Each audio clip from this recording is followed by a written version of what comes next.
চট্টগ্রামে দিন দুপুরে তরুণ আইনজীবী হত্যার পরও মুসলমানরা যে নীরব ভূমিকা পালন করেছেন, এর কারণ কি আজকের মুসলমানদের ইমানি দুর্বলতা? না, এটাকে তো আমরা বরং পজিটিভ দেখছি যে মুসলমানরা ষড়যন্ত্র, চক্রান্ত এবং ফাঁদ ধরতে পেরে তারা সর্বোচ্চ সতর্ক থেকেছেন। আবারও এদেশের মুসলমানরা সাম্প্রদায়িক সম্প্রীতি বলি, ধর্মীয় উস্কানিমূলক বিষয়ে ফাঁদে পা না দেওয়ার কথা বলি, এ সমস্ত ক্ষেত্রে এদেশে মুসলমানরা আবারও পরীক্ষায় উত্তীর্ণ হয়েছেন। এটা আমাদের জন্য একটা গৌরবের বিষয়। পৃথিবীর অনেক তথাকথিত উন্নত দেশ আছে, অনেক সমাজ আছে যাদের চাইতে আমাদের দেশের মানুষজন অন্য ধর্মাবলম্বীদের ধর্মীয় বিষয়ে অতিরিক্ত সহনশীল এবং বিশেষ সংবেদনশীল বিষয়গুলোতে তারা অত্যন্ত যত্নশীল এবং অত্যন্ত সংযমী। এটা আবারও প্রমাণিত হয়েছে। আমাদের পার্শ্ববর্তী দেশ থেকে যারা সংখ্যালঘু নিয়ে আমাদেরকে বারবার সতর্ক করে, তাদের দেশের চাইতে আমাদের দেশের সংখ্যালঘুরা বহুগুণ ভালো আছে। এটা আমাদের গর্বের বিষয়। এমনকি তারা তাদের বিভ্রান্ত কেউ যখন ষড়যন্ত্র বা ফাঁদ পাতে, তখনও মুসলমানরা সে ফাঁদে পাড়া দেয় না।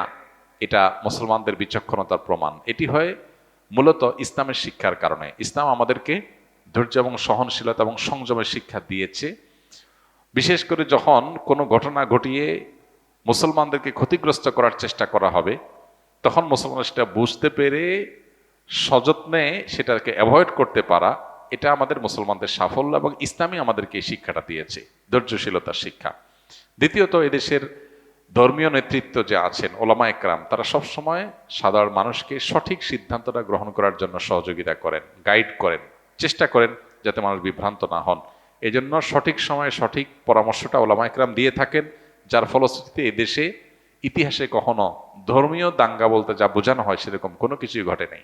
আমাদের পার্শ্ববর্তী দেশ ভারতে যেরকম সংখ্যালঘু সেখানকার মুসলমানরা ভালো নাই, সেটা প্রতিনিয়ত আমরা জানি। সে কাশ্মীরে কি গুজরাটে, বিভিন্ন জায়গায় যেখানে মুসলমানদেরকে শত শত হাজারো মানুষকে একসাথে জবে করা হয়, সেখানে আমাদের দেশে সংখ্যালঘুদের প্রতি এরকম কোনো হামলা, এরকম বিচ্ছিন্ন কিছু ঘটনা তো সব জায়গায় কম বেশি ঘটে। এর বাইরে এরকম কোনো ঘটনা এখানে ঘটে না। এখানকার যা ঘটে সংখ্যাগুরুদের উপরে, তার বেশিরভাগই রাজনৈতিক উদ্দেশ্যে, রাজনৈতিক কারণে। তো সংখ্যালঘুরা যদি নিজেদেরকে রাজনৈতিক কাজে ব্যবহার করতে না দেন, তাহলে এগুলো বন্ধ হয়ে যাবে ইনশাআল্লাহ।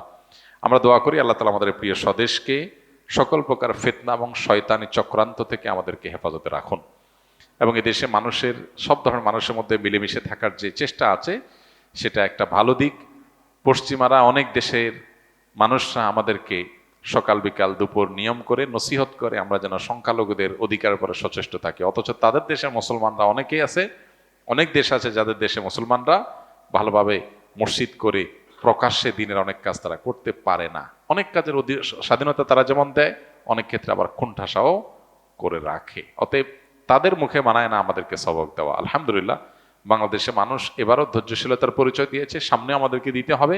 তবে যখন যতটুকু প্রতিবাদ, আন্দোলন, সংগ্রাম করা দরকার হবে, আমরা আশা করব যে ওলামা একরাম, আমাদের সিনিয়র ওলামা একরাম আমাদেরকে গাইড করবে এবং সেই অনুযায়ী আমরা পরিচালিত হব।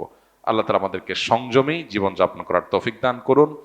যে সময় যে পদক্ষেপ গ্রহণ করলে মুসলমানদের স্বার্থ রক্ষা হবে, আল্লাহ তাআলা সে সময় সেই পদক্ষেপ গ্রহণ করার তৌফিক আমাদেরকে দান করুন। কিছুদিন পূর্বে আমাদের এক মুসলিম ভাইকে বিধর্মীরা হত্যা করেছে। এর জবাবে আমাদের কি করা উচিত এবং তিনি কি শহীদি মর্যাদা পাবেন কিনা? নবী করিম সাল্লাল্লাহু আলাইহি ওয়াসাল্লামের হাদিসের আলোকে আমরা জানি, যে ব্যক্তি জুলুমের শিকার হয়ে মারা যায় সে শহীদের মর্যাদা পায়। আর যদি কেউ মুসলিম হওয়ার কারণে অমুসলিমদের হাতে মারা যায়, ইসলামের কারণে যদি কাউকে হত্যা করা হয় এবং আল্লাহর পথের পথিক হওয়ার কারণে, মুসলমানদের স্বার্থের সপক্ষে দাঁড়ানোর কারণে, অথবা অমুসলিমদের রোষানলে পড়ে আল্লাহদ্রোহী বা আল্লাহর প্রতি অবিশ্বাসীদের আপনার শত্রুতার কবলে পড়ে যদি কেউ মারা যায়, তাহলে সে শুধুমাত্র বিধানগত শহীদই নয়, বরং প্রকৃত অর্থেই আল্লাহর কাছে শহীদ এবং শহীদের মর্যাদা তিনি পাবেন ইনশাআল্লাহ। আমরা দোয়া করি আল্লাহ তাআলা তাকে শাহাদাতের মর্যাদা দান করুন। এবং সেই সাথে এ ধরনের পরিস্থিতিতে একজন মুসলমান আমাদের ধৈর্য ধারণ করার যে একটা কঠিন পরীক্ষা, সে পরীক্ষা আমাদের উত্তীর্ণ হইতে হবে। কেন? কারণ এ ধরনের পরিবেশ পরিস্থিতি অনেকটা পরিকল্পিতভাবে ঘটানো হয়।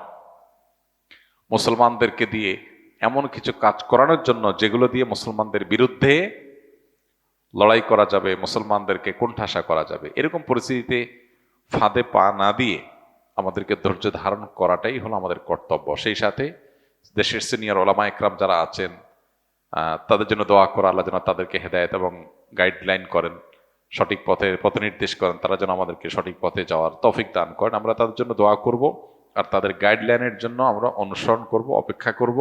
সেই সাথে আমরা নিজেদেরকে ধৈর্যশীল হিসাবে রাখব, যে কেউ যে কোনো জায়গা থেকে হুটহাট করে কোনো কিছু আমরা করে ফেলবো না।